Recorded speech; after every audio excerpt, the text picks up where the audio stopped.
កូនខ្ចីគួរតែជ្រើសរើសការប្រើប្រាស់អ្វីឲ្យវាត្រូវជាមួយនឹងសុខភាពអ្នកកូនខ្ចីសរសៃខ្ចីទៅតែសម្រាប់កូនរួចអ្នកម៉ាក់ណាខ្លះដែលទៅសម្រាលហើយឬក៏ត្រៀមសម្រាលចាប់ផ្ដើមរកគ្រឿងផ្សំផ្សេងដើម្បីឲ្យសម្រាលទៅនឹងឆាប់ត្រឡប់ទៅរកសុខភាពល្អវិញស្បូនឆាប់វិលត្រឡប់ក្បាលពោះរាបស្មើរបៀបថារាងកាយរឹងមាំកម្ដៅរាងកាយណាឥឡូវនេះ SP បានរៀបចំជាពិសេសអ្នកម៉ាក់មិនបាច់ចាំទៅត្រាំទឹកថ្នាំអីទេសម័យនេះហើយគេលែងត្រាំទឹកថ្នាំហើយនេះគឺជាការណែនាំនិងផ្សំធម្មជាតិសរីរាង្គរបស់ខ្មែរឲ្យអ្នកម៉ាក់ទាំងអស់គ្នាបានដឹងអញ្ចឹងនៅមុខខ្ញុំនេះបទពិសោធន៍កូន3របស់អ្នកគ្រូសៃពៅខ្ញុំបានប្រើប្រាស់រួចរាល់ហើយតែបងប្អូនសួរថាហេតុអីបានខ្ញុំមានកម្លាំងម៉េចហេតុអីបានខ្ញុំនឹងមិនចេះទាស់សោះបន្ទាប់ពីសម្រាប់កូនហើយធ្វើការរហូតហេតុអីបានក្បាលពោះខ្ញុំសម្បកពោះខ្ញុំអត់មានសោះបន្ទាប់ពីសម្រាប់កូនអញ្ចឹងថ្ងៃនេះខ្ញុំរំលាយអកំបាំងនៅពីក្រោយការប្រើប្រាស់ផលិតផលខ្មែរគ្រឿងផ្សំរបស់ខ្មែរយើងនេះគឺអង្ករលីងលាយជាមួយនឹងខ្ញីមាន ingredient ផ្សេងទៀតដែលជារបស់ខ្មែរសុទ្ធសាធហើយ ingredient ខ្លះកម្រមែនតើដូចមុខខ្ញុំនេះមិនខ្ចីធម្មតាគឺខ្ញីភ្លើងដែលយើងយកមកផ្សំជាតែកម្ដៅ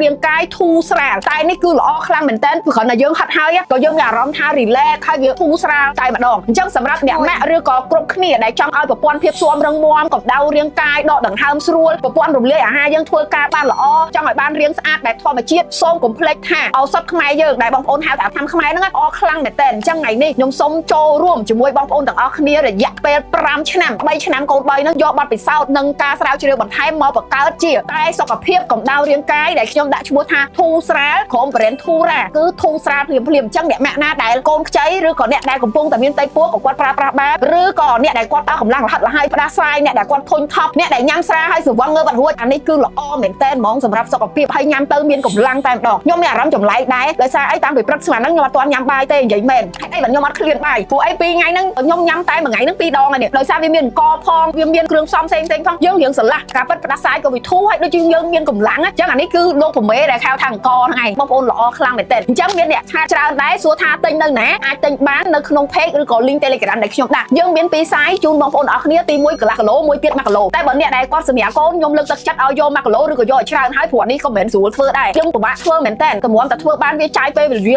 យូរខ្លាំងនៅក្នុងការផលិតតែខ្ញុំសូមបញ្ជាក់បងប្អូនអរគ្នានេះគឺខ្ញុំផលិតដើម្បីនាំរបស់ខ្មែរទៅកាន់បរទេសគឺយើងផលិតបែបស្តង់ដារហើយធ្វើឲ្យវាល្អតែម្ដងចង់បានអារម្មណ៍ស្រស់ស្រាយកម្ដៅរាងកាយសូមទទួលយកបទពិសោធន៍ជាមួយនឹងតែធូរស្រាលរបស់ brand ធូរ៉ាទាំងអស់គ្នាចា៎